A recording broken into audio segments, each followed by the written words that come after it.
네 아들 네 사랑하는 독자 이삭을 데리고 모리아 땅으로 가서 내가 네게 일러준 한 산 거기서 그를 번제로 드리라. 본문에서 하나님은 아브라함을 보고 너를 포기하라 라고 하시지 않고 네 자식을 포기하라 라고 말씀하셨습니다.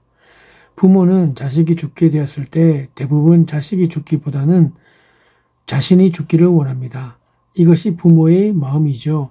암에 걸린 자식이 죽어갈 때 부모는 하나님께 기도하기를 하나님, 제가 대신 죽겠습니다 라고 하죠. 바로 이것이 하나님의 마음입니다. 그런데 하나님이 그렇게 사랑하는 자식을 내놓으라고 하시죠. 네 아들, 네 사랑하는 독자라고 하는 표현은 이 아들이 아브라함에게 얼마나 소중한지를 말해주고 있는 것입니다. 참된 믿음이란 나의 생명과 존재보다 더 귀한 것을 포기하는 데 있습니다. 포기의 강도가 높아지면 믿음의 강도도 높아지는 것입니다. 포기하는 것이었으면 목사가 되고 장로가 되고 집사가 되어도 아무리 교회에 오래 다녔어도 소용이 없는 것입니다. 왜 사람들은 자신을 의지할까요?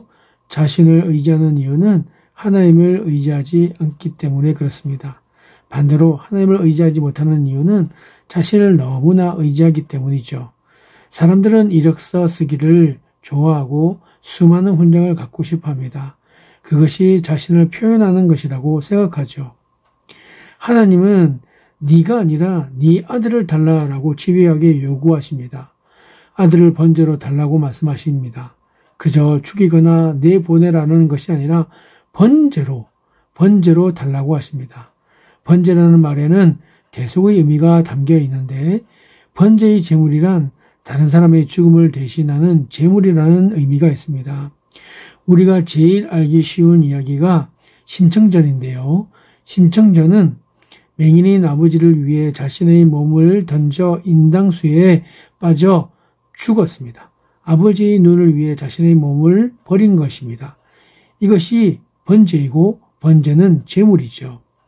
예수님이 소중하신 이유는 온 인류를 위한 제물이 되셨기 때문입니다. 그는 근본 하나님의 본체시나 하나님과 동등됨을 취할 것으로 여기지 아니하시고 오히려 자기를 비워 종의 형체를 가지사 사람들과 같이 되셨고 사람의 모양으로 나타나사 자기를 낮추시고 죽기까지 복종하셨으니 곧 십자가에 죽으심이라. 예수님은 우리를 대신해서 제물이 되셨죠.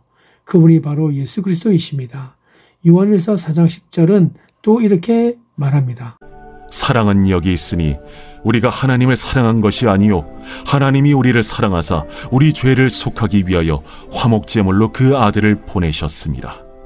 이삭을 제물로 바치라는 하나님의 요구와 명령에는 우리가 생각하지 못한 큰 비밀이 숨어 있습니다. 먼 훗날 이 땅에 하나님의 아들이 태어나실 때인데 하나님이 그 아들을 온 인류를 위해 번제로 내어주실 것이라는 의미가 있었습니다. 자기가 사랑하는 아들의 심장을 꺼내 피를 흘려야 한다는 사실은 정말 기가 막힌 일입니다. 아들을 달라고 하면 그저 주고 도망갈 수 있었습니다. 그러나 그런 방법은 안 되죠. 아버지가 칼을 들어 아들의 심장을 찔러야만 했습니다. 아버지는 고통 없이 아들을 죽일 수 없었죠. 고통당하는 아들을 지켜보아야만 했습니다. 기막힌 심정으로 아들이 죽는 모습을 자기 눈으로 보아야만 했습니다. 이것이 바로 번제로 드리는 것이죠.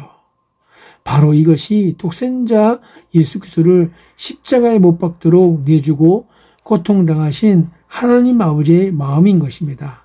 하나님은 하나님의 아들이 십자가에서 죽으시는 장면을 목격하셔야만 했습니다. 피 흘리며 엘리 라마 사박다니 하고 외치는 모습을 하나님은 피하실 수 없었습니다. 그것이 십자가입니다. 그와 동일한 일을 아브라함을 통해 겪게 하시는 것이죠. 하나님은 예수님이 피 흘리시는 모습을 지켜보고 계셨습니다. 왜냐하면 우리를 사랑하시기 때문이었죠. 하나님은 우리를 구원하시기 위해 이런 고통의 대가를 치르셨습니다. 예수님은 골고다 언덕으로 끌려가셨습니다. 이삭도 안방이나 논에서 죽임당할 수 없었고 산에서 죽여야만 했습니다. 먼 길을 끌려가서 죽여야 했습니다. 예수님이 그러셨기 때문입니다. 아브라함과 이삭은 사흘 길을 걸어 모리아 산으로 갔습니다. 아버지가 아들에게 무슨 말을 했겠습니까? 생명처럼 사랑하는 아들을 번제로 드려야 하는 아버지, 그리고 아무것도 모른 채 아버지를 따라가는 이삭, 그 두 사람이 모리아 산으로 가며 사흘 동안 나누었을 대화를 한번 상상해 보십시오. 아브라함은 사흘을 겪었지만 하나님은 수천 년 동안 자기 아들을 자기 손으로 죽여야 한다는 사실을 묵상하셔야 했습니다. 하나님은 자기 아들을 이 세상에 보내셔서 30년 동안 돌보아 주셨습니다. 그리고 그 아들이 십자가에 매달릴 때까지 하나님은 그 아픔을 겪으셔야 했습니다. 우리를 구원하기 위해 십자가에 못 박히게 내어주고 참으셔야만 했습니다. 차라리 어느 날 갑자기 십자가에 못 박아 버리면 쉽습니다. 죽임을 당하기 위해 걸어가는 아들의 모습을 그저 바라볼 수밖에 없는 아버지의 심정은 참을 수 없는 고통 그 자체입니다. 아브라함은 아들 이삭을 데리고 모리아 산으로 가고 있습니다. 그 아들의 등 뒤에는 아들을 태울 나무가 지어져 있습니다. 아버지가 아들에게 무슨 말을 할 수 있겠습니까? 이것은 결국 예수님의 이야기죠. 이삭의 이야기는 예수님의 이야기이고 아브라함은 하나님의 이야기인 것입니다. 이삭을 제물로 바치는 이야기는 온 인류를 구원하기 위해 자신의 아들을 세상에 내어주는 아버지의 이야기인 것이죠. 믿음이란 예수님을 만나는 것입니다. 적극적이고 생산적인 사고방식으로 하는 것이 믿음이 아닙니다. 믿으면 된다라고 하는 말은 체면이지 믿음이 아닙니다. 믿음은 그리스도를 바라보는 것입니다. 믿음은 그리스도를 바라보는 것입니다. 믿음을 가진 사람도 병들어 죽을 수 있고 실패할 수 있습니다. 그러나 그때도 그리스도를 붙잡는다면 그것이 믿음인 것입니다. 모든 것을 다 포기하고 예수 그리스도를 붙잡았다면 그것이 믿음인 것이죠. 우리는 믿음을 너무나 세상적으로 잘못 사용하고 있습니다. 성경적인 믿음은 그리스도를 바라보는 것입니다. 어린 양을 만나는 것입니다. 내가 그리스도와 함께 십자가에 못 박혔나니 그런즉 이제는 내가 사는 것이 아니요 오직 내 안에 그리스도께서 사시는 것이라. 이제 내가 육체 가운데 사는 것은 나를 사랑하사 나를 위하여 자기 자신을 버리신 하나님의 아들을 믿는 믿음 안에서 사는 것이다.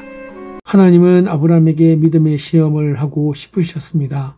그것은 잔인하게 아들을 빼앗아 가시는 하나님의 모습이 아니라 메시아를 우리에게 주고 싶어 하시는 하나님의 사랑인 것입니다. 놀라운 복입니다. 사랑하는 성도 여러분, 이 귀한 사랑을 받고 있는 사람이 바로 저와 여러분들인 것을 잊지 마시고 오늘 그 사랑 안에서 아름다운 행보를, 믿음의 행보를 걸어가시는 저와 여러분이 되시기를 예수님의 이름으로 축복드립니다. 기도하겠습니다. 겟세마네 동산에서 기도하신 예수님, 오늘도 예수님의 본을 따라서 기도의 자리로 나아가려 합니다. 예수님은 일터에서도 기도하셨고 사람들 안에서도 기도하셨으며 극심한 고통과 스트레스 속에서도 기도하셨음을 보게 됩니다. 절망이 엄습하려 할 때에도 기도하고 배신의 고통으로 마음이 찢어지는 순간에도 기도하셨음을 보게 됩니다. 그리고 고독과 슬픔 속에서도 기도하셨음을 봅니다. 온전히 하나님 아버지와 함께하는 기도의 삶을 멈추지 않으신 예수님의 본을 따라 오늘도 기도합니다. 하나님, 일상생활 속에서 기도의 자리로 나아가는 것이 얼마나 어려운지 매번마다 매 순간마다 느낍니다. 너무나 분주하고 시간에 쫓기는 삶의 터전에서 기도한다는 것이 정말 어렵습니다. 사람과의 관계에 실망하고 분노하고 있을 때 기도의 자리로 나아가는 일이 얼마나 그렇게 어려운지요. 끝없이 보채고 도움을 구하는 아이들을 돌보면서 기도하는 일은 너무너무나 힘이 듭니다. 깊은 슬픔과 좌절 속에서는 두 손을 모으고 무릎 꿇는 것조차 힘겹습니다. 사랑의 주님, 기도를 도우시는 주님, 기도를 가르쳐 주시는 주님, 우리의 의지로 모든 것을 해낼 수 있을 것 같은 그런 때보다 우리가 여러 이유로 기도할 수 없는 그때 그 일상의 현장 속에서 우리의 작은 목소리를 들으시는 주님을 바라보며 오늘도 기도의 자리로 나아갈 수 있도록 인도하여 주시옵소서. 하나님, 우리의 모든 삶을 드립니다. 우리 마음의 생채기들을 주님 앞에 내어드립니다. 우리의 일상 속에서 역사하여 주시옵소서. 우리의 마음을 변화시켜 주시옵소서. 사람과 사람의 풀리지 않을 것 같은 관계의 매듭을 풀어주시고 포기 대신 새로운 도전을, 미움 대신 사랑과 용서를, 분주함 대신 평안을, 무의미함과 무료함 대신 참 의미를, 슬픔 대신 희락을, 고난 중에 소망을 우리의 일상에 허락하여 주시옵소서. 하나님, 우리의 모든 삶에 함께 하심을 믿습니다. 동행하시는 주님의 손을 잡고 오늘도 걸어갈 수 있도록 인도하여 주시옵소서. 이 모든 말씀 우리 주 예수 그리스도의 이름으로 기도드리옵나이다. 아멘.